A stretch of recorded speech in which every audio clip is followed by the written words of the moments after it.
Before the war, before the flag, before the proclamation, there was a word: Biafra. It came from the sea. Portuguese sailors charting the West African coast in the 1500s recorded a name: Biafra, Biafra. They used it for a local kingdom, a stretch of coastline, and the vast Atlantic Bay that curves along what is now southeastern Nigeria, bending south toward Gabon and Equatorial Guinea. For centuries, this stretch of water was one of the most trafficked, most documented, and most dreaded coastlines in the Atlantic world, a gateway to kingdoms, a route for trade, and during the era of the transatlantic slave trade, a place of departure from which hundreds of thousands of people were taken and never returned.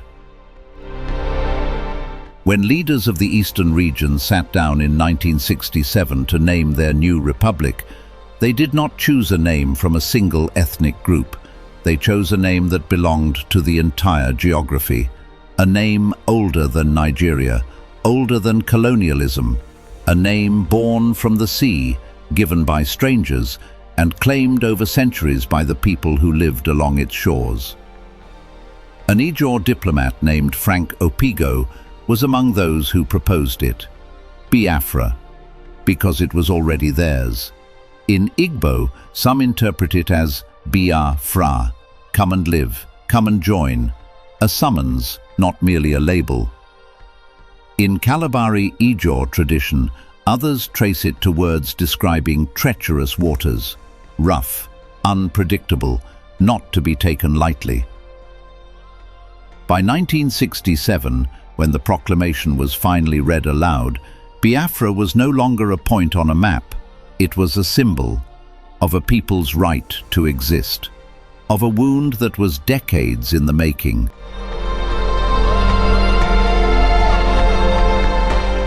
To understand what happened, you have to go back further than 1967, further than independence, all the way back to 1914, and a decision made not by Nigerians, but for them. The land that would become Nigeria was home to more than 250 distinct ethnic groups. It was not a unified political entity, it was a geography. And in 1914, the British colonial administrator Frederick Lugard merged two entirely separate protectorates, the North and the South, into a single administrative unit. The merger was not the product of shared identity or cultural affinity or democratic consent. It was administrative convenience. It made colonial governance cheaper. Awolowo was not being dismissive, he was being precise. And the question he posed in 1947 remained unanswered at independence in 1960. In many ways, it remains unanswered today. Independence arrived with photographs of celebration and a structure built on fault lines. Three main regions, three dominant ethnic groups, the Hausa Fulani in the north, the Yoruba in the southwest, the Igbo in the southeast, and dozens of minority peoples whose political futures were determined by others. By 1966, 6 years after independence, the optimism had curdled. The Western Region election of 1965 had descended into chaos and violence. Corruption had become not a problem, but a system. On the night of January 14th, a group of young army officers staged a coup. Their stated aim was to end the corruption, to cut out the rot. But the pattern of killings that followed told a different story to many Nigerians. The Prime Minister, Abubakar Tafawa Balewa, a northerner, was killed. The Northern Premier, Ahmadu Bello, was killed. Prominent Igbo politicians were largely spared. In the north, the conclusion was swift and furious. This was an Igbo coup, a takeover. Whatever the coup plotters' actual intentions, that perception would prove impossible to dislodge. And in 1966, perception was indistinguishable from fact. In May 1966, the military leader who had taken power, General Aguiyi Ironsi, himself Igbo, issued a decree abolishing Nigeria's federal structure in favor of a unitary state. To the north, it confirmed their worst fears. The south was moving to dominate them permanently. On July 29th, northern soldiers mutinied. Ironsi was seized, tortured, and killed. A new head of state emerged, Lieutenant Colonel Yakubu Gowon, and then the killing moved into the streets. What happened to the Igbo population of northern Nigeria in the second half of 1966 has been described by historians using a precise and weighted word: pogrom. Across Kano, Zaria, Kaduna, Jos, and beyond, homes were burned, businesses destroyed, people were pulled from cars, from trains, from markets, and killed. Estimates suggest between 8,000 and 30,000 Igbo people were killed. Over a period of months, approximately 1 million Igbo fled from the north and from other parts of Nigeria back to the eastern region. One of the largest internal displacements in post-independence African history, and it happened with minimal intervention from the federal government. January 1967. There was still a chance. Ghana's head of state, General Ankara, offered neutral ground, a resort town in Ghana called Aburi, and for 2 days, the 4th and 5th of January 1967, the leaders of Nigeria sat across a table from each other and talked. The atmosphere was not warm, but it was functional.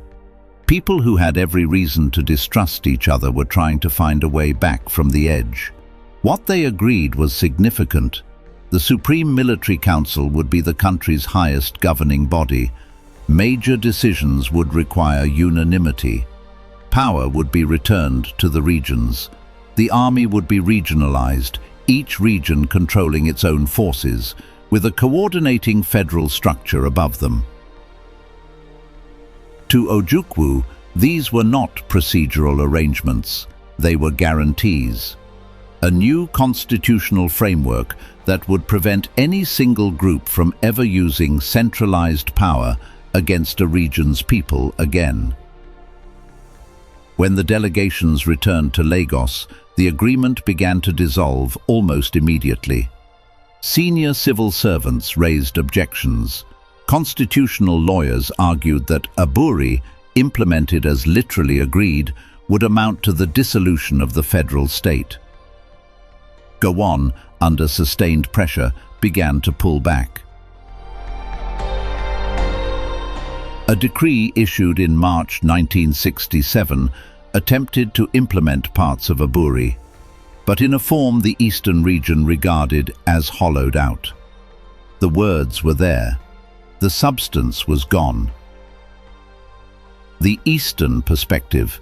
Aburi had been deliberately sabotaged, a peace deal freely made and then abandoned. The federal perspective. Implementing Aburi in full would have handed Ojukwu his own army and an effective veto over the national government. It was not betrayal, but constitutional self-preservation. Both positions were sincerely held, both contained truth. The tragedy was that neither side trusted the other enough to close the distance between them. Some historians believe Aburi was Nigeria's last real chance at peace. What is certain is that after Aburi failed, the logic of separation became very difficult to stop. On the 30th of May 1967, Chukwuemeka Odumegwu Ojukwu stood before a crowd of refugees, intellectuals, soldiers, and ordinary people who had survived a year of terror, and declared the independent Republic of Biafra. The flag they raised carried red for the blood of those killed in the north, black for mourning, green for prosperity, and a golden half-sun rising. There was relief in that crowd. There was pride. There was also fear. Many inside the eastern region believed the declaration was a catastrophic miscalculation, that Biafra could not survive what was coming. They were not wrong. The war's atrocities did not stay within Biafran territory. Asaba was a town on the western bank of the Niger River, outside the declared borders of Biafra. Its residents were Igbo, but they were Midwesterners. They had not taken up arms. They had not seceded. When Biafran forces briefly pushed into the Midwest region in August 1967, Asaba sat in the path of the subsequent federal recapture. On the 7th of October 1967, soldiers from the Federal 2nd Division ordered the men and boys of Asaba to assemble in the town square. The instruction was dressed as ceremony, a reconciliation dance, a celebration of the area's return to federal hands. Hundreds gathered in good faith. What followed was a mass execution. Soldiers opened fire on the assembled crowd. Men and boys were killed in large numbers. Estimates range from several hundred to over 1,000 dead. Federal troops moved through Asaba's streets, executing men and older boys in compounds and in hiding places. Women were subjected to widespread sexual violence. The town was looted, parts of it burned.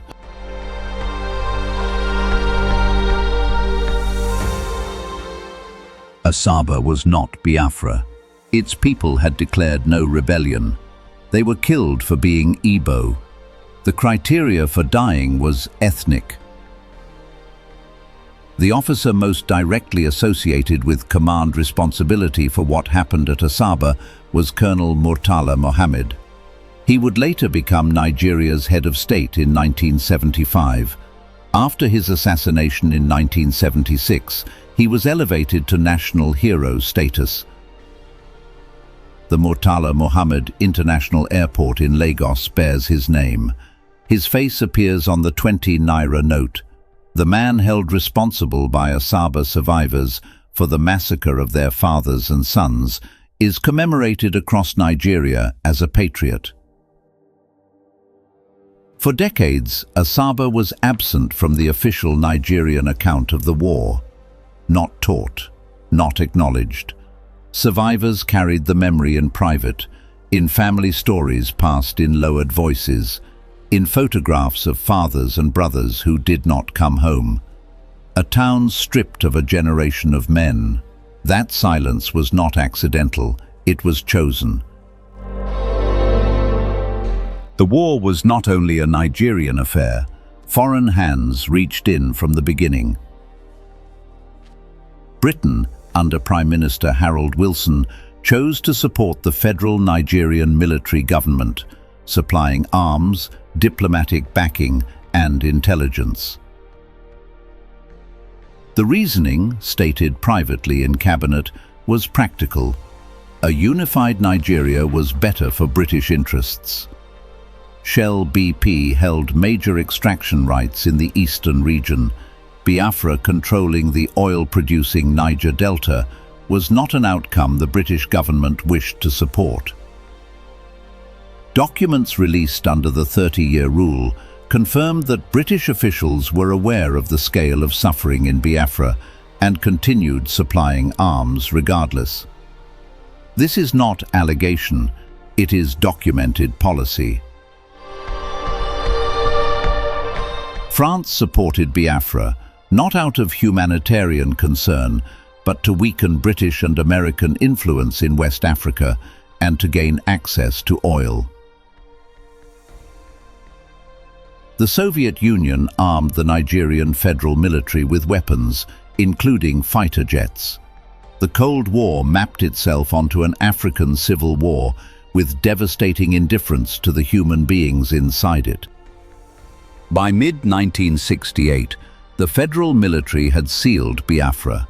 Ports closed, roads controlled, and inside, the consequences were catastrophic. The condition that the world came to call Biafran starvation was primarily kwashiorkor, severe protein malnutrition in children. The images that journalists managed to bring out of Biafra in 1968 and 1969 changed the international conversation about what modern war could look like. They gave birth to a new kind of humanitarian response. The International Committee of the Red Cross, along with a coalition of aid organizations that would later evolve into Médecins Sans Frontières, ran a nighttime airlift into Biafra, landing on improvised airstrips under fire with food and medicine. The operation was extraordinary. It was also insufficient. Estimates of civilian deaths from starvation and disease during the Biafran War range from approximately 1 million to 2 million people. The majority of them were children. On the 12th of January 1970, Biafra surrendered. General Philip Effiong, who had assumed command after Ojukwu fled to Côte d'Ivoire, read the instrument of surrender. He was dignified. He was exhausted. The war was over. Gowon addressed the nation. And then the policies began. Regardless of how much money an individual had held in a Nigerian bank account before or during the war, they were entitled to 20 Nigerian pounds. 20. Business accounts, savings, property values, years of accumulated wealth, all replaced by 20 pounds. The practical effect was to wipe out the economic foundation of the Igbo middle class, the professionals, the traders, the civil servants, who had formed the backbone of Nigeria's commercial life. In Rivers State and the Southeast State, property left behind by Igbo families during the war was declared abandoned and legally transferred to new occupants. Homes, businesses and farms that Igbo families had left under the duress of war, intending to return, were gone. In Port Harcourt, entire neighborhoods were effectively lost. Court cases over abandoned property would continue for decades. Some families received small compensations. Many received nothing. The emotional wound of having your home declared legally not your home was a specific kind of violence, one that left no visible scar, one that only the family could feel. There were no victors' trials, no executions, but there was also no truth commission, no formal apology, no national memorial to the dead. In the national school curriculum, the Biafran War received minimal coverage. Students learned that there was a war, that it ended. The word pogrom did not appear. A generation of Igbo children grew up in homes where the war was discussed in lowered voices, or not at all. The trauma was transmitted quietly, through what was not said, through what questions were never answered. It is still being transmitted today. The Federal Republic of Nigeria today is the most populous country in Africa. It is a country of extraordinary resilience and creative force. It is also a country where the structural problems that preceded the Biafran War have not been resolved. They have been managed, sometimes well, sometimes catastrophically.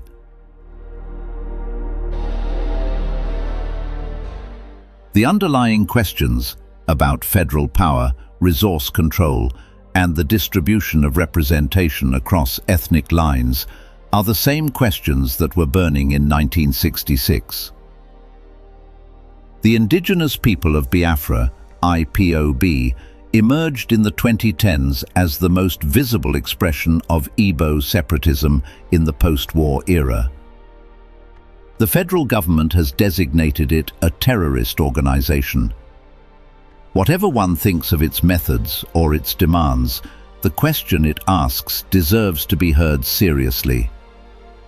Why do young people in the southeast, more than 5 decades after the war, still feel that Nigeria is not fully theirs?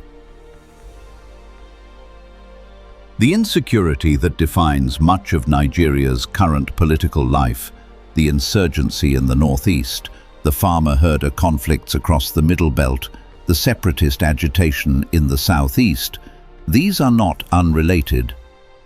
They are each, in their own way, the inheritance of a state that has never fully answered the questions about legitimacy and belonging that were placed on the table in 1966. What happens to a nation that buries history without healing it? The men of Asaba who walked into the town square on October 7, 1967, believing they were safe because they were Nigerians. Their names are not in any national monument. Their deaths are not marked on any official calendar. The children who starved inside Biafra's shrinking borders, they are a statistic in a footnote in a war that most Nigerians are taught, if they are taught it at all, as a matter of national unity successfully defended.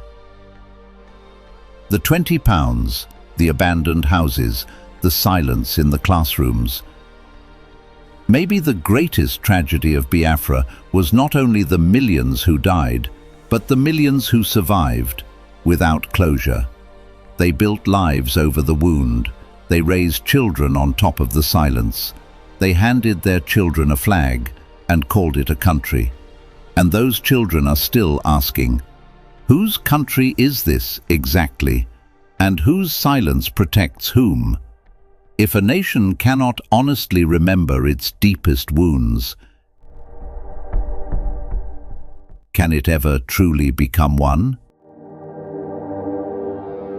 Thank you for watching. If you enjoyed this story, subscribe, follow, and share with others who want to better understand Africa. Look out for more stories that shape our future from the African male. Until next time.